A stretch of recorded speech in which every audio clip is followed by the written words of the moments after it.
Bonjour à tous, bienvenue sur l'antenne de Tiloche Radio pour une nouvelle émission de Francianga, l'émission en français et francophone et francophile sur Tiloche Radio. Alors aujourd'hui, autour de la table, Corentin Léotard, bien sûr, Ludovic Lepelletier-Koutachi. Bonjour. Joël Lepavou. Salut Mathias. Julie Gobert. Bonjour. Et nous avons donc une invitée aujourd'hui, son nom c'est Sarah Lecarpentier. Vous la connaîtriez peut-être mieux si vous saviez qu'elle est la petite fille de Stéphane Hessel, figure mythique de la résistance et ancien déporté qui nous a quittés en 2013. L'auteur bien sûr très connu de Indignez-vous. Bonjour. Cet ouvrage, bonjour. Sarah, cet ouvrage qui donc avait eu un grand succès en France et je crois un peu partout en Europe. Hein, et dans le monde, dans le monde, oui, on peut le dire. Donc Sarah Lecarpentier qui est donc metteur en scène et qui prépare un diptyque sur l'Europe et le XXe siècle. Alors Sarah, est-ce que tu peux nous parler un peu de ce projet et de finalement pourquoi tu es avec nous aujourd'hui ici en Hongrie? Eh ben voilà, donc j'avais envie effectivement de travailler, de réfléchir sur l'Europe. Ça me paraît un sujet tout à fait important et d'actualité. Et tout a commencé effectivement avec la figure de mon grand-père, puisqu'il y a 2 ans, donc après son décès, j'avais envie de faire entendre un de ses textes qui est moins connu qu'Indignez-vous, qui s'appelle « Ô ma mémoire », dans lequel il raconte sa vie, justement pas de façon diplomatique ou politique, pas de son parcours à lui public qu'on connaît, mais sa vie en poésie. Et l'amour qu'il avait de la poésie et des lettres dans les 3 langues qu'il parlait, parce qu'il parlait français, anglais et allemand de naissance. Et du coup, à travers ce premier volet, donc j'incarne mon grand-père sur scène, parce que je suis aussi comédienne. Voilà, je suis accompagnée d'un pianiste. C'est une forme très simple, mais dans laquelle à travers ma voix, on entend sa vie et sa vie en poésie. C'est-à-dire qu'on retrouve les grands moments de sa vie, mais pas d'un point de vue politique, d'un point de vue poétique, ce qui me semblait, moi, en tant qu'artiste, très intéressant, en fait, de raconter la vie de quelqu'un, surtout quand c'est une vie connue et publique, c'est-à-dire qui nous concerne tous, par les événements qui traversent, de le prendre par un amour littéraire et ce petit décalage qui a été, en fait, je pense vraiment sa force de résistance, d'ailleurs, et il le dit. Sa vraie force, c'était sa mémoire et tous les poèmes qu'il savait par cœur. Et donc, on retrouve les grands moments historiques, c'est-à-dire notamment, effectivement, ces multiples déportations où la poésie lui a permis, en fait, de survivre et de se grandir. Donc ça, c'était la première partie et je voulais faire vraiment un spectacle là-dessus. Donc, c'est un court spectacle. Donc ta volonté en fait c'est de faire un spectacle qui soit vraiment plus centré sur le caractère personnel en fait plutôt que le personnage public.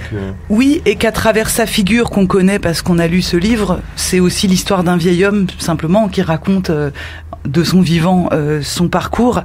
Et je me disais que voilà, on a tous un grand-père, une grand-mère, quelqu'un qui nous tient à cœur dans les valeurs qu'il nous donne. Et c'est plus généralement que ça, un grand-père à sa petite fille qui par l'amour des lettres raconte quelque chose de être en vie. Mmh.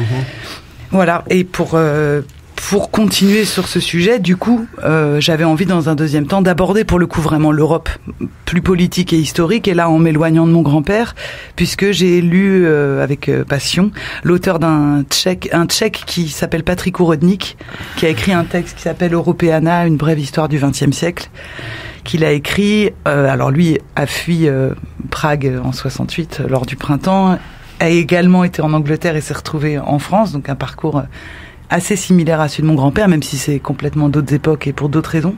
Donc pareil, trilingue, et qui a écrit, donc il est francophone, et il a écrit ce texte qui a été traduit ensuite en 33 langues dans les années 2004-2006, donc qui a eu vraiment un gros succès en Europe. D'ailleurs, je l'ai trouvé avant-hier en hongrois. Enfin voilà, c'est un texte qui a beaucoup circulé et qui est pour moi l'autre pendant. C'est-à-dire dans la première partie, on a le portrait d'un homme connu dont on fait le portrait inconnu. Et dans la seconde partie, un homme plus inconnu qui est Urodnik, qui fait le portrait pour le coup de quelqu'un très connu qui est l'Europe et l'Europe du XXe siècle. D'accord. Et donc là, tu es en Hongrie parce que en fait, finalement, tu essaies de visiter un peu les pays européens, dirais-je. Voilà, j'avais pas du tout la prétention de pouvoir travailler. En plus, le texte est énorme parce qu'en 150 pages, il nous raconte tout le XXe siècle, donc autant dire d'une densité et d'ailleurs d'un morcellement volontaire et absurde. Mais moi, je ne suis suis ni historienne ni politicienne, je suis simplement metteur en scène et j'avais envie de parcourir physiquement, de faire cette expérience physique de l'Europe en fait, et en 2017, et de me dire c'est pas du tout la même chose de lire un article sur ce qui se passe en Hongrie que d'être à une manifestation cet après-midi, d'être au contact des gens, de physiquement moi avoir une perception tout à fait sensible, morcelaire aussi de l'Europe. Bien Alors, sûr. on va en parler ça du mouvement qui agite la Hongrie et les pays voisins actuellement. Oui. Mais alors du coup, quel a été ton sentiment en ayant visité les différents? Donc tu as été en Roumanie, en Bulgarie. En fait, notre principe, je voyage avec un photographe qui est polonais, qui s'appelle Stefan Nawrat, avec qui on a décidé de partir donc en voiture de Lille. Et donc le choix, mais ce qu'il en fallait bien un, c'était donc forcément de passer par la terre. C'est ce que pouvait faire notre trajet de voiture. On avait 3 mois, c'est pas très long, et avec cette envie quand même un peu axé, Ouronik étant tchèque, de s'intéresser quand même au pays du rideau de fer, ou d'essayer de retraverser, des Balkans jusqu'au, on n'ira pas plus au nord que, à mon avis, la Slovaquie, l'Autriche et l'Allemagne pour rentrer. Ça, c'est le temps qui impartit les choses, mais de s'interroger sur physiquement, géographiquement, et les gens qui peuplent cette Europe d'aujourd'hui, avec tout ce qu'on en entend. Qu'est-ce qui se passe en fait, qu'est-ce que nous on observe, quelles rencontres on fait. C'est des rencontres très diverses parce que par exemple en Italie, à Trieste, on s'est retrouvé à l'Accademia della Follia avec une troupe de théâtre d'un hôpital psychiatrique qui crée des pièces pour libérer les patients et pour ne pas les enfermer dans l'hôpital. Donc on a vraiment des choix très subjectifs et artistiques au sens du hasard, du sensible. C'est pas un projet politique, c'est un projet poétique. Donc ton objectif finalement c'est de retirer de chacun de tes voyages dans ces différents pays, finalement qu'est-ce que tu essayes de retirer? Quelque chose en commun? Tu essayes de mettre en évidence les différences? Alors bien sûr il y a une forme d'interrogation de ce qui nous active tous en ce moment, à savoir que depuis le Brexit anglais et même avant il y a quand même une montée de ras-le-bol en Europe et on va dire une limite géopolitique, économique qui fait que ça tremble de partout. Et des dissensions aussi entre... Et pas plus tard que demain pour nous en France où ce sera l'élection. Enfin, je crois que chaque pays là se resitue, se positionne, s'interroge et se trouble. Ça, c'est très lisible et dans tous les pays qu'on a traversés, ça revient comme une inquiétude très, très sourde, très active. Après, d'autre part, c'était justement en contrepoint de ça, et un peu comme le fait Ouronik dans son texte, c'est-à-dire il raconte évidemment les grandes horreurs, et l'Holocauste, et les génocides, et le goulag communiste, et les grands moments du XXe siècle qui a été quand même une folie meurtrière, disons-le, qu'on n'avait jamais connue en si peu de temps sur un territoire si concentré. Et paradoxalement, il s'amuse, et c'est en ça que c'est un auteur et pas un historien d'ailleurs, et son écriture littéraire est merveilleuse selon moi, c'est qu'il pastille ça de toutes sortes de petites anecdotes, de petites inventions, de micro-progrès. Donc juste après un passage sur l'Holocauste, on a l'invention du soutien-gorge à bonnet renforcé, par exemple. C'est-à-dire qu'il a aussi une vision du 20e de tout ce que les gens... Il parle des gens, en fait. Il n'y a pas une fois le mot Hitler ou Staline. On n'est pas sur les grands personnages. Comme dans Ô ma mémoire, d'ailleurs, le premier volet poétique, on est sur de l'intime. Et l'intime de ce que ces peuples ont dit, ont pensé, ont cru à telle ou telle période, et c'est très intéressant parce qu'il dit les Anglais, les Allemands, les Hongrois pensaient. Il fait des généralisations qui en fait nous renvoient, je crois, aujourd'hui à exactement ce qu'on est en train de ressentir là. On dit que, mais pendant ce temps-là, d'autres gens pensaient. Et il se sert systématiquement du mot « et », donc il fait que des adjonctions en fait, il ne soustrait rien, il ne divise pas, il accumule. Il accumule, et au bout d'un moment, on lâche le livre en se disant « mais enfin... qu'est-ce que j'en pense ? Enfin, c'est complètement fou. Il y a de tout là-dedans. Ça pourrait presque, on pourrait en faire un livre négationniste en faisant les bonnes coupes aux bons endroits. Enfin, c'est incroyable d'oser dire tout ça en même temps. Mais disant tout ça en même temps, en fait, il nous renvoie, je crois, à ce qui nous active aujourd'hui, à savoir une perception tellement complexe et tellement duelle et tellement troublée. Et d'ailleurs, à laquelle on nous fait du coup vouloir penser beaucoup de choses. Qui nous renvoie en fait simplement à notre propre liberté de penser. Et ça me paraissait très important de le porter au théâtre.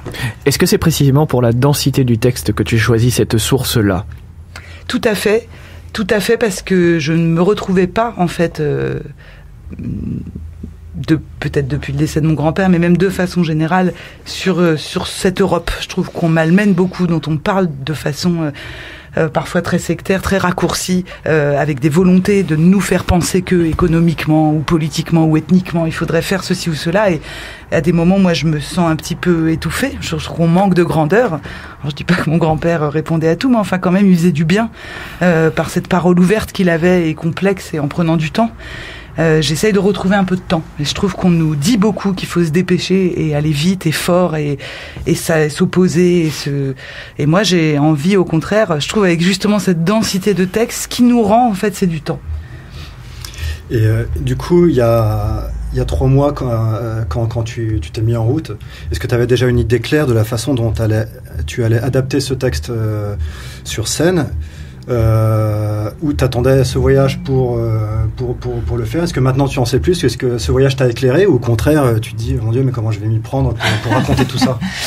Un peu des deux. Non, effectivement, j'avais des idées sur le texte parce que j'avais rencontré Horodnick plusieurs fois, j'avais commencé à travailler, mais bon, quand on travaille seul chez soi, il y a toujours un moment où, de toute façon, on a besoin soit du plateau et des acteurs, soit d'une inspiration extérieure. Puis je savais que j'avais ce voyage qui arrivait, que j'avais prévu pour ça. Effectivement, le voyage m'a apporté énormément. Et notamment, alors déjà parce qu'il y a plein de choses que je savais pas, tout simplement, comme tout le monde, ou qu'on sait mais qu'on redécouvre en les visitant. Des contradictions parfois justement très infimes et intimes, un peu comme dans Horodnick, quoi. C'est-à-dire avec l'idée, par exemple, je suis arrivée en Serbie, je racontais ça hier, avec cette idée des bancs de l'école français, quoi, que la Serbie, ça avait été quand même un monstre et que c'était eux les responsables de toute cette guerre des Balkans. Et en arrivant, j'avais moi-même, je regardais les gens en me disant, ah oui, c'est eux qui ont fait ça. Et puis en fait, j'ai eu un coup de cœur énorme pour ce pays et pour les gens qui l'habitent. Et où très vite, je me suis dit, bah non, évidemment, c'est beaucoup plus complexe et c'est des gens extrêmement dynamiques, intelligents, ouverts et voilà. Donc même sur des petits regards comme ça, ça change. Et ça change le rapport au texte parce qu'effectivement, lui s'arrête en 2000, il fait exprès. Il a une vision très littéraire des livres, donc il dit, la frise du XXe siècle, on va commencer à l'Expo universelle de 1900 et puis on va s'arrêter au bug des ordinateurs de l'an 2000 et de la mémoire RAM. Bon, c'est évidemment une vision de l'histoire complètement mathématique et idiote, mais on se rend bien compte, oui, en se promenant, en fait, que cette histoire-là, elle a continué. On est au XXIe siècle. Et du coup, son texte se termine en 2000. 2000, c'est aussi l'année où la Serbie de Milošević a basculé. Est-ce que tu peux nous redire quelques mots de ce que tu as vu à Belgrade? Parce que Belgrade, ça nous intéresse, parce qu'en ce moment, il y a un mouvement de contestation important à Budapest. On a vu qu'à Bratislava, Mathias nous en dira 2 mots tout à l'heure, ça bougeait aussi. À Belgrade, depuis plusieurs semaines, il y a des gens qui se mobilisent contre le pouvoir de Vučić et l'autocratie. Tout à fait. T'as rencontré qui? Qu'est-ce que tu as ressenti comme ambiance là-bas? Alors déjà, nous, on est arrivés au moment où ça allait être les élections, donc c'était avant les élections. Moi, j'avais jamais vu une telle censure, en fait, c'est-à-dire qu'il y avait que lui en affiche partout, d'une façon mais incroyable. En plus, on est passé par les campagnes, en fait, à Čerević, à Novi Sad, donc on n'était vraiment pas du tout à Belgrade au début, et avec effectivement ce qu'on connaît, quoi, une télé unique, une pensée unique, où les gens... Alors, il y a eu cette espèce de blagueur, là, un peu mannequin, cette espèce de candidat rebelle qui était plutôt sympa et qui faisait du bien aux jeunes et ils en parlaient. Mais voilà, on sentait que l'élection était jouée, ça s'est vu. Effectivement, on a quitté la Serbie juste après les élections, donc j'ai pas vu les mouvements de contestation suivants, mais oui, je crois que c'est très similaire. Je crois qu'il y a quelque chose qui agite là toute notre Mitteleuropa et toute notre Europe qui est à la fois très excitante et positive, parce que je pense qu'on a besoin de reconstruire ce 21e siècle avec ce que notre génération a envie d'en faire. Et en même temps, un peu d'angoisse, parce qu'on sent bien que ça va pas se faire gentiment et par la douceur. Est-ce que quand même tu gardes, tout ce que tu vois, ça t'incite à l'optimisme ou pas, sachant que là on parle depuis la Hongrie, qui a quand même très très mauvaise presse en France, de la Serbie qui également a très mauvaise presse en France. On parle d'États qui dérivent vers l'autocratie doucement, et pourtant on a parlé hier. Tu disais que tu as rencontré par exemple à Belgrade une énergie incroyable avec des jeunes qui sont très créatifs, qui sont contestataires aussi. Moi, je suis de toute façon une profonde optimiste. Je pense que les choses, elles sont toujours devant, qu'effectivement, il y a une énergie phénoménale de notre jeunesse et tellement de choses à faire et à repenser que on est là. En revanche, effectivement, moi, j'ai senti, par exemple, en Roumanie aussi, où il y a eu un soulèvement le mois dernier, court mais très fort. Et puis, plus grand chose. Et d'ailleurs, les gens disent, mais on attend que ça, il faut que ça revienne, il faut qu'on continue maintenant. Moi, je sens un petit manque d'organisation. Il y a beaucoup d'énergie, mais face à des candidats comme ça qui sont imposés de l'extérieur et tellement mono-centrés, j'ai l'impression qu'il faut que notre génération, on s'organise politiquement. On s'organise, on va être obligé de jouer avec ce système qui est ce système et de rentrer dedans. Moi, ce qui peut m'inquiéter, par exemple, de mon point de vue français, notamment pour les élections qui arrivent, c'est un taux d'abstention énorme. Alors je dis pas qu'il faut ou pas aller voter, je ne me mêle pas des choix de chacun, mais je dis qu'un engagement, en tout cas collectif, durable et permanent, va être obligatoire. Sinon, on sera ballotté par ceux qui ont pris de l'avance et qui ont décidé ces choses-là. Tu parles d'engagement à l'instant. Est-ce que c'est quelque chose que tu as aussi remarqué dans le cas hongrois? Parce qu'on parle beaucoup du mouvement Momentum, qui a fait campagne contre les Jeux Olympiques et qui maintenant voudrait tenter sa chance aux élections de 2018. On voit le parti du chien à deux queues qui organisait la manifestation de cet après-midi à laquelle tu étais. Est-ce que tu vois ce dynamisme auquel tu fais allusion aussi dans le cas hongrois? Totalement, et vraiment, et je pense même que c'est qu'un début. C'est-à-dire que ce que je sens très fort, c'est qu'on est justement à l'aube d'une bascule, effectivement. Alors là, j'ai sous les yeux Courrier International qui dit Europe, la fin, point d'interrogation. Oui, à la veille d'une bascule, c'est sûr. Maintenant, l'Europe, c'est l'Europe territoriale. D'ailleurs, c'est très drôle parce que je vais répondre, mais quand je démarrais le voyage, les gens me disaient « Ah, tu vas en Europe ». Mais où en Europe? C'est quoi l'Europe, en fait? Dans l'Europe, il y a la Turquie, c'est-à-dire que c'est un territoire immense, du Caucase. De l'Atlantique à l'Oural. C'est énorme. Donc l'Europe, déjà, c'est un territoire qui ne partira pas. Quand on dit les Anglais ont quitté l'Europe, mais c'est une folie. L'Angleterre est européenne de tout temps. C'est pas parce qu'elle Brexit économiquement qu'elle quitte l'Europe. Donc je crois déjà qu'il faut faire très attention avec l'Europe se fracture. Non, il n'y a pas eu un séisme qui a cassé le continent en deux. Il y a le continent tient, ne fait qu'augmenter en plus. Donc à la limite, l'Europe se construit depuis 50 ans. Si elle est fragilisée d'un point de vue financier ou migratoire ou sur des questions d'idéologie, elle est remise en question. Et ça, pour moi, ça ne peut être que constructif si on le fait bien. Et concernant justement cette construction, ce dynamisme, est-ce que t'as remarqué ça dans le cas hongrois, quoi? Est-ce que t'as vu concrètement, est-ce que t'as parlé déjà avec des activistes, des activistes comme par exemple Marton Gulyás, auquel Corentin a consacré un portrait, est-ce que tu as vu des cas comme ça, voilà? On parlait de ce candidat un peu drôlatique en Serbie, est-ce qu'il y a selon toi une espèce de conjonction de ces dynamismes là qui sont à la fois en Serbie, en Hongrie, mais aussi dans d'autres pays que tu as pu visiter auparavant? J'en suis persuadée. Je pense aussi, ceci dit, qu'il y a un vrai obscurantisme au sujet de ce qui se passe à Bruxelles. Je pense qu'on ne connaît pas bien le fonctionnement de l'Europe. On ne sait pas ce qui se dit au Parlement européen, ce qui se décide, qui fait que, après, localement, on peut être en contre et en porte-à-faux, mais pour être des vraies forces de construction, je pense qu'il faut tous qu'on connaisse beaucoup mieux notre Europe et qu'on puisse y avoir des accès. J'ai l'impression que c'est pas des choses. Il va se jouer des choses localement pour chaque pays. Et d'ailleurs, chaque pays le fait et plutôt avec dynamique. Et comme je disais, je pense que c'est que le début. Maintenant, si on veut cette Europe et si on veut la construire, c'est à nous de la connaître mieux et de s'en emparer. Moi, j'entends encore trop de choses, selon moi, locales ou nationales. Et j'aurais envie qu'on parle d'Europe. Alors c'est vrai que quand on regarde ce qui se passe en Pologne avec Razem, en Hongrie avec Momentum, mais aussi la proposition de Marton Gulyás de lancer un parti politique, on est frappé aussi de la différence entre l'Est et l'Ouest, où à l'Est, les jeunes, quand ils veulent s'engager, c'est pas uniquement voter, mais c'est aussi créer des partis politiques, s'impliquer, se présenter aux élections. Et en France, j'ai l'impression que voter, c'est déjà l'engagement ultime. Ça, c'est la première remarque, et j'aimerais bien avoir ton sentiment là-dessus. Et puis la deuxième question que j'aimerais te poser, c'est quels seraient les moyens, les modalités, les voies, aussi étroites soient-elles, pour qu'à un moment donné, on fasse société à l'échelle européenne?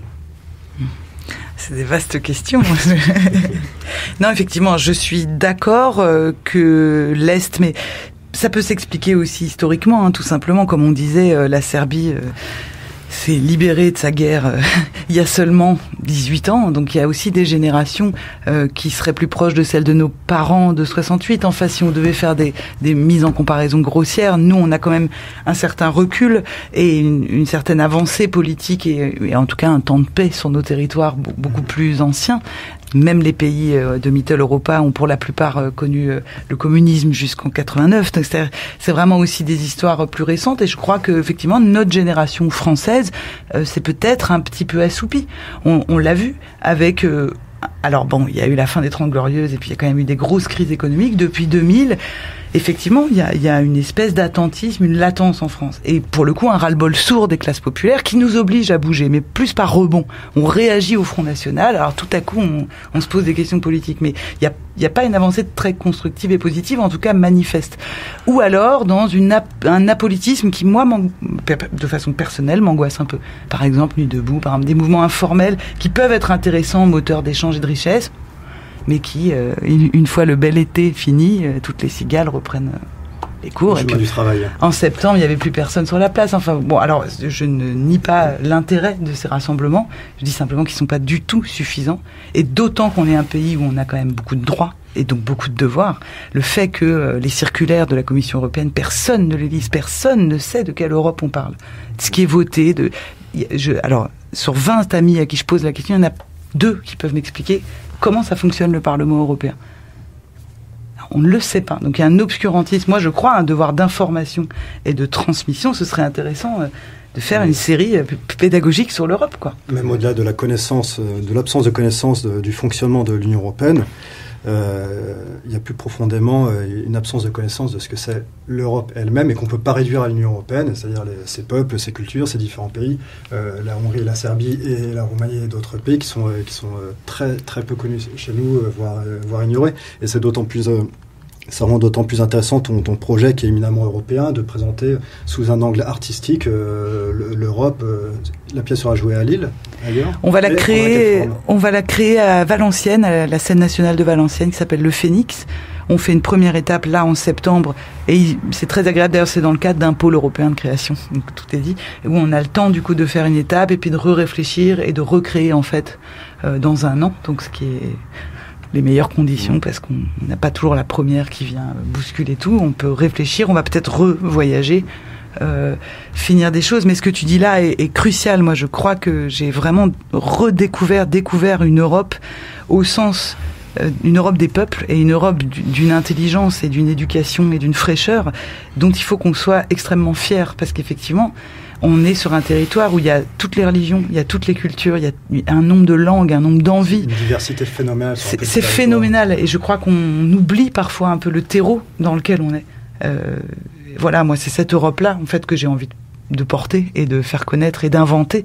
Et pas seulement une Europe des marchés et des frontières, quoi. Oui, c'est absolument incroyable qu'on prend sa voiture, on roule 10 heures, on fait 1000 km et un Américain ou un Australien verra les mêmes panneaux, les mêmes architectures, entendra la même langue, écoutera la même radio. Et ici, on va voir 4-5 pays différents. On peut voir 8 capitales en une journée en faisant un peu vite, mais ça a fait 3 hier. Ça a fait 3 hier. Ludovic qui revient de Prague, donne-nous ton sentiment et raconte-nous ce que tu as vu à Prague, si tu as vu des choses qui méritent d'être racontées. Prague, c'est assez étonnant, hein. C'est le pays riche de la région où ils arrivent à s'inventer des crises politiques, j'ai l'impression. C'est-à-dire que ils ont un président qui s'appelle Miloš Zeman, qui est assez particulier, qui alcoolique un peu, non? Oui, sans doute. Ouais. Je ne sais pas. Disons ça pourrait expliquer des choses, effectivement, mais qui a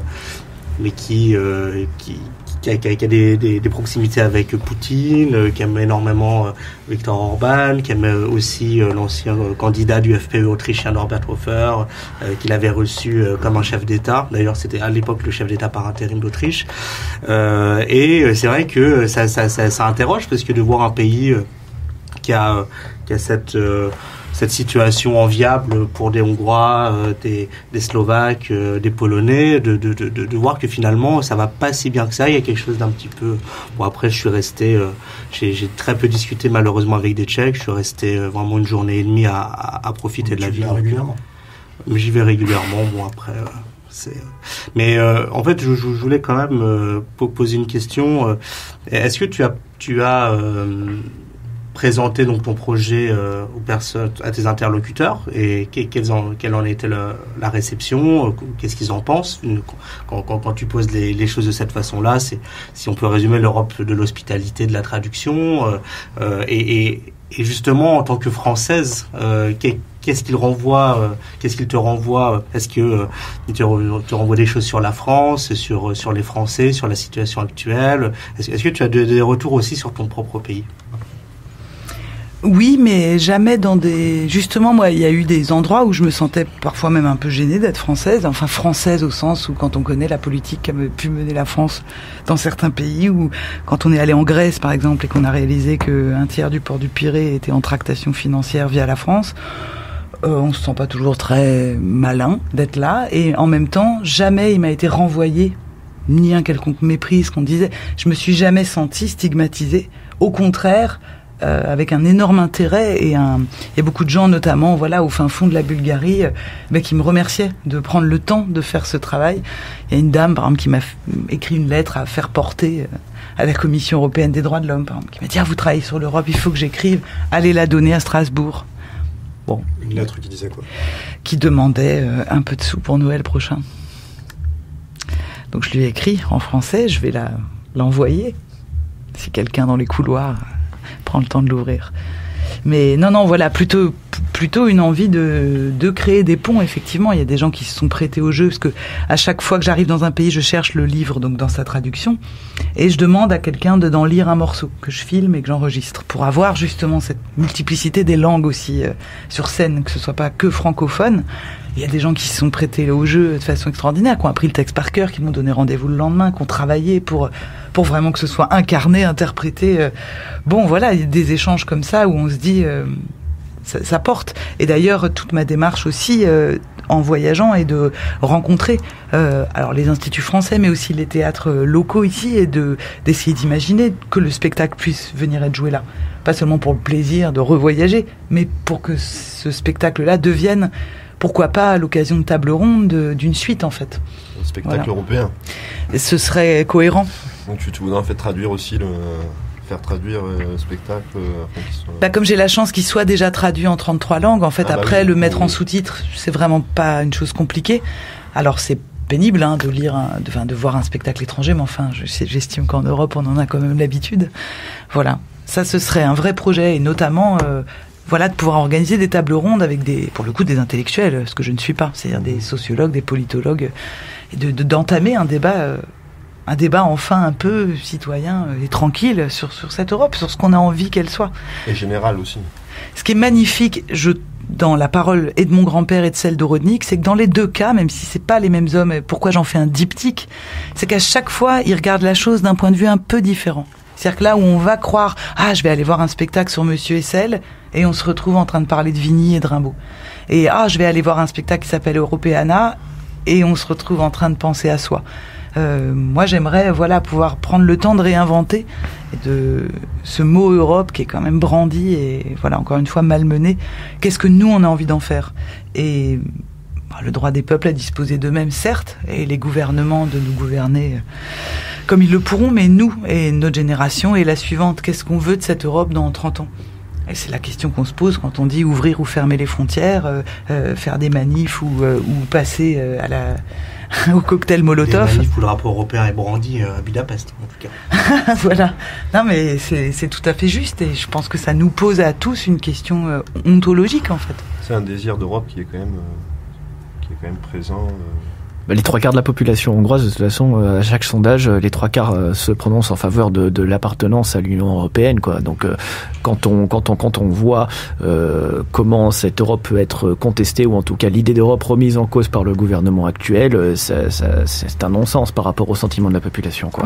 Et je pense que c'est aussi peut-être que tu as constaté au cours de tes rencontres, justement, que ce soit d'ailleurs en Hongrie ou dans d'autres pays, où justement on a des leaders comme ça qui se revendiquent justement maître de leur propre pays et maître de leur propre destin face à un éventuel diktat de Bruxelles. Le contraste doit être complet avec les personnages que tu as pu avec lesquels tu as pu échanger au cours de tes pérégrinations, quoi.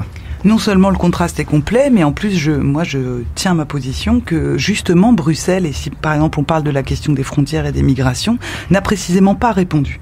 et à rien et à personne. Et les situations dans lesquelles on est chacun individuellement, moi je voudrais pas être effectivement gestionnaire de la frontière hongroise ou bulgare en 2017. Si on m'en donnait la fonction, je serais très emmerdée. C'est beaucoup plus facile d'être à Calais ou à Londres et puis de brexiter. C'est-à-dire qu'on est dans des situations internationales, pour le coup, où il n'y a pas eu de réponse commune. Il y a eu des envois de sous, chaque pays gère comme il peut. On laisse ces migrants dans des situations déplorables, alors qu'on sait même qu'ils pourront pas aller plus loin, mais bon, ils sont coincés entre deux frontières. Enfin, il y a une situation, pour le coup, je trouve, à laquelle on n'a pas répondu, même de façon européenne. Mais par exemple, tu prends la zone de transit à Röszke, donc la zone de transit à la frontière serbo-hongroise, elle est financée par le Fonds de sécurité de l'Union européenne. Donc là, le non-sens est encore plus total. Tu es allé d'ailleurs. Ouais, je suis allé à Subotica, ouais. Parler, et d'ailleurs c'était magnifique, on a parlé avec avec des jeunes migrants qui essayent de partir là-bas. Il y a vraiment un paradoxe et un silence. Et quand je dis parlons d'Europe, c'est aussi de ça. Parlons-nous de ça, parlons-en. Qu'est-ce que nous on veut sur notre territoire? Comment on envisage cette question? Et il y a que tous ensemble qu'on le fera. Parce que sinon, d'une frontière à l'autre, je veux dire, un barbelé, c'est rien. On s'envoie de l'autre côté et c'est à coup d'euros que ça se règle, mais en fait, non, ça se règle pas. On va peut-être faire un petit tour d'horizon, dirais-je, des différents. On en a un peu parlé, des différents mouvements qui ont lieu dans la région. Bon, on a parlé en Tchéquie, c'est un mouvement léger, dirons-nous. Un mouvement qui n'existe pas. Qui n'existe pas, voire qui n'existe pas. Par contre, bon, on a parlé pas mal de la Serbie, là, avec un certain nombre de manifestations. Des grosses manifestations qui se déroulent depuis 3 semaines à peu près, ouais. C'est ça. Mais quelles sont les revendications c'est des gens qui ont eu le sentiment de s'être fait voler la victoire par Vučić. Comme disait Sarah, on voyait que lui avant les élections. Incroyable. Et c'est vrai que le fait qu'il soit élu au premier tour avec la majorité absolue, d'un coup, ça a choqué énormément de gens. Vučić, c'est rigolo, c'est la trajectoire inverse de celle de Viktor Orban. Viktor Orban, c'était un libéral pro-Europe qui a versé de plus en plus vers la droite et le nationalisme. Vučić, c'est l'inverse, c'était un nationaliste qui était un soldat de Milosevic. Un soldat de Milosevic, et qui est aujourd'hui un monsieur Europe tout bien comme il faut, la main propre, et qui est adoubé par Bruxelles, ce qui fait enrager les jeunes Serbes et qui nourrit des sentiments très ambivalents chez eux, parce qu'ils se rendent compte qu'ils ont chez eux un autocrate qui joue le jeu de Bruxelles pour mieux garder son emprise sur un pays. Et avec l'assentiment de Bruxelles, donc ça rend le gars indéboulonnable, ce qui complique la situation. Ici, c'est beaucoup plus simple, et les jeunes Hongrois, pour le moment, ne contestent pas l'Union européenne en tant que telle, puisque elle est vue comme un garde-fou contre un homme au pouvoir qui dérive sérieusement. Donc on commence à se demander jusqu'où il est capable d'aller. Donc en Serbie, c'est beaucoup plus compliqué pour les jeunes. Je crois même que les jeunes Serbes à qui j'ai parlé ont peur de rentrer dans l'Europe. En sont au point où ils voient en fait la situation des pays voisins, qu'économiquement ça va pas tellement être plus joyeux, qu'effectivement, comme tu dis très bien, on leur impose un peu un président qui soi-disant va faire le traité. Et je crois qu'il y a effectivement cette discussion-là dont on parle depuis tout à l'heure qui a envie d'être nourrie en fait. Et de quelle Europe et de comment rentrer. Et je pense que ils ont tout à fait raison de s'interroger, parce qu'à l'heure actuelle, leurs voisins ne sont pas tellement... On parle de Vučić, mais là, en Roumanie, en Slovaquie, c'est un peu la même chose. On a des gens au pouvoir qui disent amen à tout ce que dit Bruxelles. Amenez le pognon, et par contre, venez pas regarder dans nos affaires internes. Ah, totalement. Là, en Roumanie, c'est flagrant. Donc, ici. Il y a une compromission de Bruxelles avec des leaders qui n'ont de pro-européens que la façade. Et avec cette barbichette effectivement, il y a une double pression. On le voit très bien avec la Turquie et d'Erdogan. C'est vraiment, encore une fois, cette question de frontières et de migratoire, en tout cas pour ces pays-là d'Europe du Sud, qui sont tout près du problème. Il y a aussi cette chose de on vous donne des sous, on regarde pas trop, vous gérez bien les frontières, et puis on se voit une fois par an à Bruxelles, quoi. C'est ce qui se passe aussi avec la Hongrie, où il y a on entend des cris d'orfraie qui sont juste des cris de façade de la diplomatie française, moins maintenant, mais on l'a entendu il y a 2 ans, il y a 1 an, quand la Hongrie a construit sa clôture. On a fait semblant de se scandaliser de ça, mais alors on sait très bien qu'en sous-main il se passait strictement rien, voire on appuyait, donc ça arrangeait tout le monde. Donc c'est vrai qu'il y a une vraie Et cette crise migratoire, avec des guillemets, a vraiment mis au jour toutes ces contradictions européennes et cette question démocratique entre Bruxelles et les États et ses États membres. Mais il y a à la fois les deux questions que tu soulèves, Corentin. Il y a à la fois le côté démocratique et le côté européen ici dans le cas hongrois, parce que on a cette fameuse consultation nationale Arrêtons Bruxelles, qui mélange à la fois le conflit permanent entretenu par Orban avec Bruxelles et en même temps ce côté pseudo-démocratique de on consulte l'avis des gens, on demande l'avis des gens par l'intermédiaire d'un espèce de référendum postal qui s'appelle Consultation nationale en Hongrie et dont on sait que très peu de gens finalement l'ont renvoyé. On parle de 150 000 personnes, 200 000 personnes maximum. Voilà, il y a aussi ce côté finalement on essaye de recueillir une opinion qu'on veut déjà entendre ou une opinion dont on est déjà convaincu au gouvernement hongrois, mais qui ne pèsera absolument en rien à Bruxelles, et chacun restera dans son coin. Orban continuera à dénoncer Bruxelles continuera à critiquer la Hongrie pour la galerie, et on a comme l'impression que finalement chacun avance dans son couloir et qu'on ne bougera pas et qu'il n'y aura pas de discussion plus avant sur comment justement au-delà de faire société, comment faire Europe finalement, parce que c'est une chose on a l'impression qui nous échappe, y compris depuis Schengen. Est-ce que c'est ton sentiment à toi aussi ? Je crois que c'est vraiment à nous, citoyens d'Europe, d'inventer un moratoire de l'Europe, en fait, avec des tables rondes, avec des propositions. On le voit à toute petite échelle, c'est peut-être très naïf ce que je dis, mais voilà, quand il y a une maternité qui va fermer dans la Drôme et que 150 mères se mettent, mères de famille, MERES, se mettent en mouvement, la clinique reste ouverte. Donc on peut toujours, même, et plus on est, plus c'est long, mais enfin, l'Islande, qui est une petite île, a réussi à réformer pas mal de choses de sa constitution. On est un grand continent et une grande Union européenne. Je pense que c'est à chacun, effectivement, de mettre sur la table, avec ses réalités, des propositions.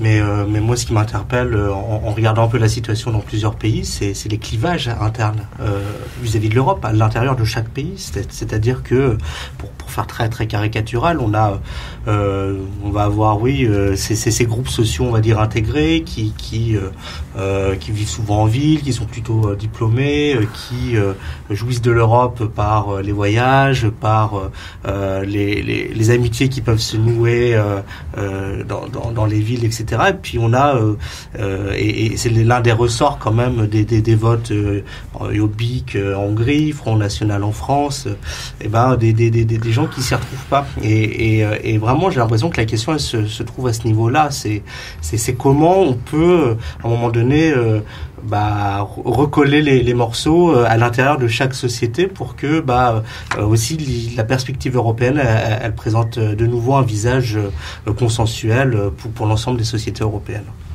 C'est arrêter la distorsion même à l'intérieur même des territoires. C'est un peu pareil aussi en Slovaquie. Mathias, tu as vu une manifestation j'ai contre la corruption? Mais je l'ai vu. Non, j'ai vu une manifestation contre la corruption en Slovaquie qui a eu lieu mardi de la semaine dernière, pardon. C'est une manifestation qui a réuni entre 5 000 et 10 000 personnes, disons 5 000 sont les chiffres officiels. C'est pas beaucoup, mais à l'échelle de la Slovaquie, où c'est vrai que les manifestations sont quand même chose rare, c'est déjà pas mal, c'est déjà un mouvement, donc c'est déjà un mouvement, donc c'est ce dont parlait Sarah, c'est la question aussi du mouvement, de contester, de montrer son désaccord, donc c'est un mouvement dont on ne sait pas vraiment l'ampleur que ça va prendre, on ne sait pas vraiment si ça va se développer, si ça va déboucher sur quelque chose, mais c'est déjà le fait de montrer effectivement qu'il y a un certain nombre de problèmes qui ne conviennent pas à une certaine partie de la population. Ici c'était la corruption, mais bon, ça englobe aussi, j'ai envie de comparer un peu les situations finalement en Hongrie et en Slovaquie, où finalement c'est un peu deux régimes avec même s'ils agissent pas véritablement de la même façon. On n'en a pas parlé, mais la Pologne c'est exactement la même. Ça relève globalement de la même démarche avec une espèce de clique entre guillemets qui se développe dans différents secteurs et qui amasse les richesses, amasse les pouvoirs, et finalement il cadenasse finalement toute possibilité d'évolution ou toute possibilité de changement. Donc la manifestation qu'il y avait à Bratislava contre la corruption est une manifestation quand même qui dénonçait quelque part aussi ce fait-là, c'est-à-dire le fait que toutes les élites entre guillemets politiques sont comment dit-on, copain comme cochon avec... oui, c'est ça. C'était une manifestation contre l'oligarchie et voilà, l'oligarchie locale, elle se nourrit comme ici, comme en Roumanie, avant tout des fonds européens. Complètement. C'est ça le paradoxe. C'est pour ça que j'aime pas beaucoup ce clivage qu'on fait volontiers de dire il y a des gens pour l'Europe et d'autres contre.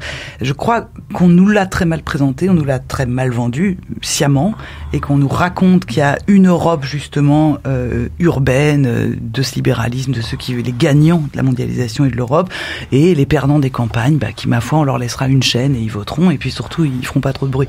Ce ras-le-bol-là, moi j'ai l'impression où on veut nous mettre en opposition, mais comme en France on veut nous mettre en opposition avec les musulmans en disant voyez si vous êtes au chômage, c'est exactement la même question. Il n'y a pas de pro ou contre Europe, je pense qu'on est tous pro-européens à partir du moment où l'Europe nous permet à chacun et tous ensemble de nous développer.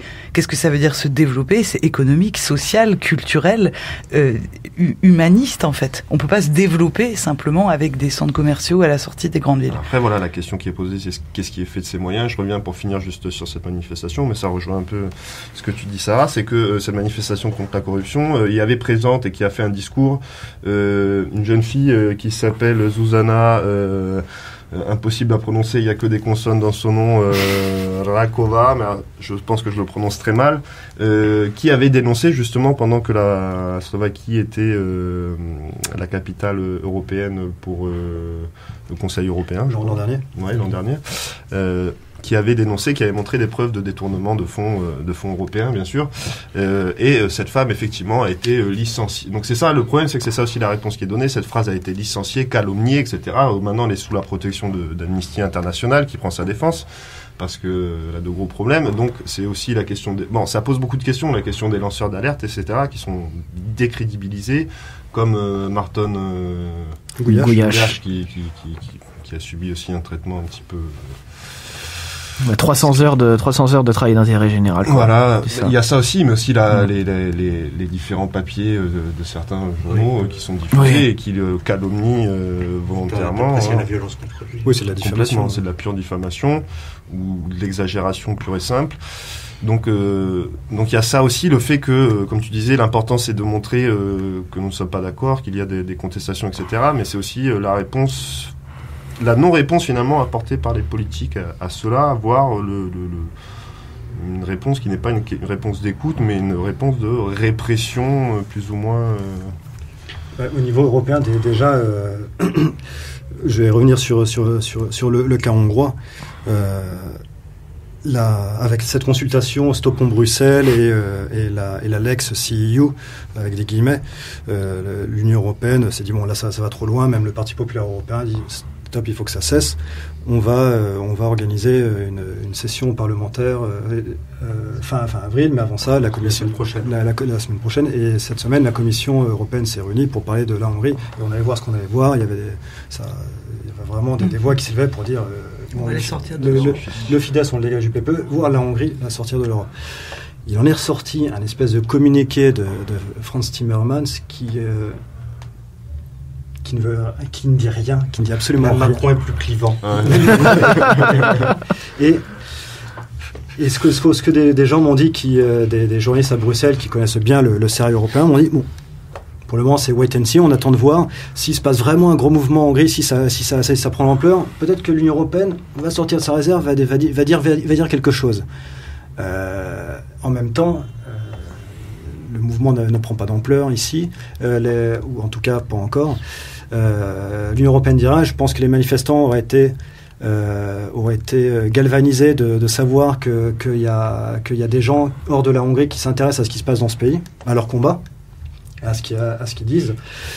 Le problème, c'est que l'Union européenne, pour elle, ce serait un constat d'échec et un aveu d'échec et de culpabilité de dire bon bah voilà, vous avez raison de manifester parce que votre pouvoir il est corrompu, ils volent l'argent de l'Union européenne. Ça veut dire un échec propre de l'Union européenne. C'est une remise en cause qu'ils sont pas prêtes à faire. Il y a aussi l'inertie due aux élections en France et en Allemagne qui explique cela. Et il y a aussi cette peur de l'Union européenne de dire plus on tape sur Orban et plus on le renforce. Et ça, c'est vrai que jusqu'à présent, ça a été le cas. Là, il y a un excellent site internet oulala.org qui a titré sur le printemps. Abonnez-vous. À l'autopromo. Abonnez-vous, qui a titré Incroyable. sur le printemps hongrois avec beaucoup d'enthousiasme, surtout que la neige arrivait 48 heures plus tard. Ah, ça klaxonne dans la... Et voilà, du coup, je ne sais plus ce que j'étais en train de dire. Le printemps hongrois. Le printemps hongrois. Un peu tôt sur Voilà, le printemps et donc ce printemps hongrois, dont tout le monde a senti ici, et on l'a vu dans le comportement des gens, que c'était une bouffée d'air énorme, et que là, on prenait un vrai tournant. Et à partir de maintenant, même si le mouvement s'essoufflait, même si en 2018, peut-être que Orban va être réélu, il y a quelque chose qui a changé dans l'air. Il y a vraiment quelque chose qui a changé dans l'air depuis 2 semaines. Et du coup, cet argument de l'Union européenne, dire si on peut rien dire parce que si on a l'air de s'ingérer, on va avoir Orban, l'argument tient beaucoup moins. Et là, c'est aussi à l'Union européenne de s'engager et de mettre des limites en se disant voilà, le projet européen, il est ça, vous avez le droit d'être ce que vous êtes. Il y a un précédent aussi parce que Orban, il fait des émules en Europe et puis il y a beaucoup de dirigeants, que ce soit Fico, Szydło, en Pologne, seraient tentés de suivre la même voie si il n'y avait aucune sanction. Enfin, c'est quand même. Mais moi, je notais quand même que, par exemple, le simple fait qu'il y ait eu momentum qu'on peut considérer comme on veut, qui est quand même eu cette volonté populaire de ne pas de ne pas avoir les JO de 2024 à Budapest et que le pouvoir ait décidé de reculer. Ça montre aussi quand même que bien qu'en étant dans une certaine dynamique, il fait pas tout et n'importe quoi non plus. Oui, mais il ne fait pas tout. Puis ça montrait aux gens que quand ils se mobilisent, on peut arriver à obtenir gain de cause. Je pense que dans les pays voisins de l'Europe, qui font partie du territoire européen actuel, et lors du dernier référendum en Turquie notamment, désormais cette frontière par exemple a déjà été dépassée, alors qu'en Hongrie vraisemblablement non, étant donné qu'il y a quand même un peu des garde-fous à partir du moment où il y a quand même une forme de contestation, et ça c'est civil entre guillemets, et ça c'est quand même ça a été très rassurant. C'est quand même un minimum rassurant, et je pense que ça c'est sans doute dû à l'Europe d'ailleurs, notamment aussi, c'est probable aussi que le fait qu'il y ait l'Union européenne, qu'il y ait l'Europe, ça empêche aussi des dérives qui soient peut-être trop Et c'est intéressant de voir comment aussi les mouvements sont auto-alimentés. Par exemple, la manifestation de Bratislava, elle était directement inspirée de ce qui s'est passé en Roumanie 2 mois plus tôt. Et c'est vrai qu'il y a eu un mouvement anti-corruption mais incroyable. C'est des centaines de milliers de gens. Tu y étais à ce moment-là, Sarah ? Non, mais ils m'ont raconté, et c'est vrai qu'il faut s'imaginer qu'à ce moment-là, il faisait encore moins 15 quand même, et que les gens étaient tous les soirs dans la rue de 19h à 2h du matin. C'est un mouvement qu'on n'a jamais vu en Roumanie depuis... je ne sais pas quand. Depuis 89 et peut-être même... 89. Ouais, et même 89, ils disaient que c'était plus grand. C'est-à-dire, en termes de nombre de gens, c'était incroyable. Alors, par contre, il s'interroge sur pourquoi ça s'est éteint dans l'eau tout de suite. Mais c'est exactement ce que tu disais. Je pense qu'à partir du moment où la flamme est allumée, ce qu'on a observé très fort lors des printemps arabes, comme on les appelle, c'est qu'on peut mettre le feu aux poudres, et d'un pays à l'autre, qu'il y a des modèles aussi qui se transmettent, des envies qui se passent. Et que là, le fait qu'il y ait effectivement des manifs en Serbie, puis en Roumanie, qui du coup en déclenchent une à Bratislava, même à Prague, tu disais, elle est petite, mais c'est pas grave. Il y a quand même déjà cette idée qu'on est tous voisins et que tiens, nous aussi en fait on pourrait, alors sans en faire un effet de mode, mais je crois aussi que les langues elles se délient parce qu'on dit à l'autre qu'il a le droit de s'exprimer. Est-ce que vous pourrez agir aussi à la discussion qu'on a amorcée sur les perdants et les gagnants de l'Europe? Je pense quand même qu'il y a effectivement des populations qui peuvent être victimes notamment de la politique agricole commune, les petits producteurs. Et en fait, ce qui est quand même intéressant pour accrocher les wagons avec la discussion, c'est que j'ai quand même le sentiment que petit à petit, il y a une curiosité qui se fait pas seulement sur ce que fait le gouvernement hongrois, mais aussi ce qui se passe dans la population. Et ça, c'est quelque chose de très sain. C'est-à-dire qu'avant, on avait toujours notre rapport à l'Europe, c'était nous, nos gouvernants et Bruxelles. Et maintenant, il y a quelque chose d'assez transversal. Je connais beaucoup de gens qui se mobilisent à Budapest. C'était pour certains mes colocataires. C'était des gens, par exemple, qui étaient en Erasmus à Paris, qui ont appris à bloquer des facs avec Sud Étudiants, qui connaissent des personnes à Varsovie, qui connaissent des personnes à Prague, qui circulent et qui essaye de créer cette conscience que finalement les intérêts ne sont pas cloisonnés d'une frontière à l'autre, mais qui sont transversaux aux citoyens européens, pris aussi dans leurs propres soucis, etc. C'est valable pour les jeunes. Et c'est des choses qui, par exemple, là j'ai vu, et je finirai là-dessus, un papier que oulala aurait dû faire, mais je crois que c'était Libé et puis Le Monde aussi sur Wirepool, sur le site en Pologne, pour montrer que justement il fallait pas stigmatiser l'ouvrier polonais, mais plutôt montrer que il y a aussi derrière du dumping social et qu'il en est également victime avec les bas salaires, la création de sentiments que finalement peut-être que si les sociétés prenaient conscience de leurs intérêts communs, les choses pourraient bouger. Mais juste pour rebondir 2 secondes sur ce que tu as dit, la manifestation en Slovaquie, il est clair à mon avis que s'il n'y avait pas eu ce mouvement déjà qui existait en Hongrie, la manifestation était déjà prévue, mais il y aurait eu beaucoup moins de monde. Parce qu'après, c'est bien, il y a des mouvements, mais généralement c'est des mouvements qui sont vraiment très très peu suivis. Et là, le fait qu'il y ait eu autant de monde, c'est vrai, donc ça a l'air de rien, mais encore une fois, je répète, pour Bratislava, c'est imposant. C'est quelque chose qui était assez inattendu, et le mouvement civil hongrois contre la fermeture de la CEU a fortement participé à ramener surtout des jeunes, c'est un mouvement qui est sorti des étudiants, ce sont les étudiants qui ont lancé ce mouvement.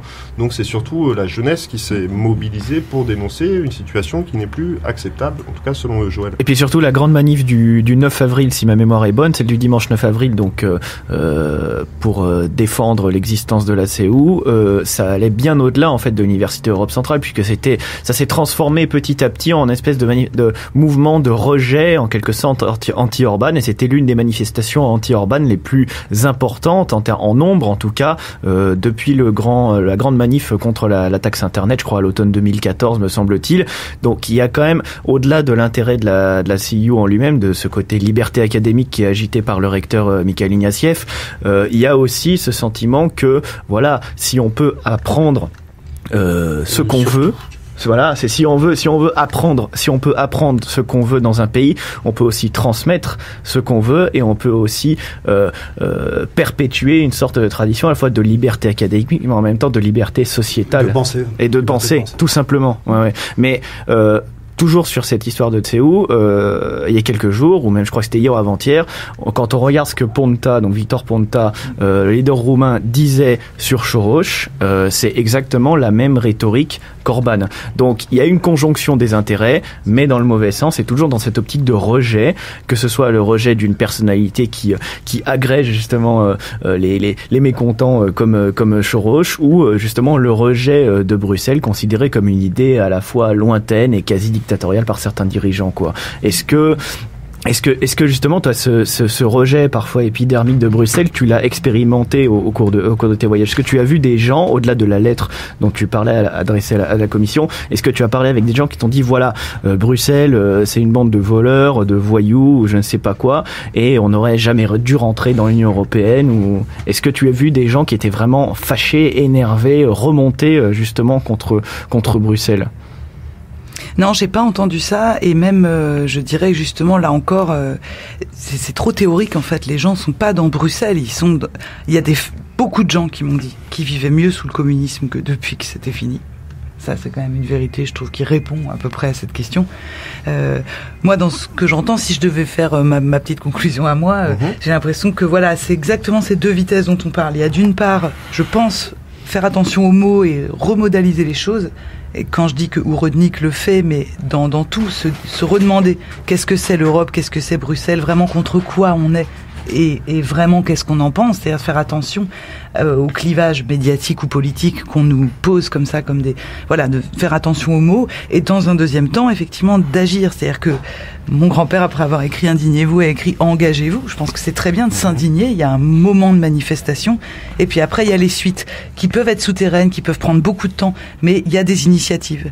Et on a beaucoup dit, si tu ne t'occupes pas de politique, la politique s'occupera de toi. Mais ça, c'est une menace. Si on veut pas répondre à la menace, il faut d'abord s'occuper de nous, et la politique aura autre chose à foutre. Eh ben, on va bientôt s'arrêter. Enfin, c'est pas quoi, bientôt s'arrêter. On va s'arrêter là. Sarah, juste dernière question, c'est quand est-ce que nous aurons le plaisir de voir ta pièce? Donc, c'est un diptyque qui s'appelle l'Europe et le XXe siècle. Tout à fait. Alors déjà, Oh ma mémoire sera diffusée à la RTBF demain soir. D'accord. Ça tombe bien. Lundi 24 avril dans l'émission de Pascal Tison par Oui Dire. Sur la Une, c'est ça? Oui. On a fait un enregistrement pour la radio, mais qui permet d'écouter 60% du texte, je dirais. Donc ceux qui ne s'intéressent pas du tout aux résultats des élections en France, ils pourront regarder. Ou pour se remonter le moral. Ah pardon, lundi 24, excusez-moi, après-demain. lundi, oui. Justement, non. voilà. Non, parce que les Belges donneront les résultats des élections à 6h demain, avant tout le monde, et puis après... Si elles sont faites. Et puis, on va le jouer aussi à Avignon, dans le cadre du festival Contre-Courant, le 19 juillet prochain. Quant au deuxième volet, Europeana, il sera en création en septembre au Phoenix, et j'espère d'ici un an et demi... Une tournée européenne. En création et en tournée. Bon, peut-être en Hongrie. Si tu viens en Hongrie, voilà, tu reviendras nous voir. Bien sûr. Juste un dernier mot pour vous dire que l'ensemble de ce qui a été débattu, disons aujourd'hui, vous pouvez bien sûr retrouver toutes ces informations, notamment sur Oulala et les différents articles faits par nos chroniqueurs dans divers journaux français. Abonnez-vous, c'est pas cher, c'est 6 € et ça fait 4 € pour les étudiants. Et 4 € pour les étudiants, c'est donné, quoi. Du coup, on se retrouve dans 2 semaines avec les élections françaises qui arrivent. Je pense qu'il y aura matière. Juste avant le deuxième tour. Discuter, juste avant le deuxième tour. Exactement. Non, Je vais voir si la technique est prête.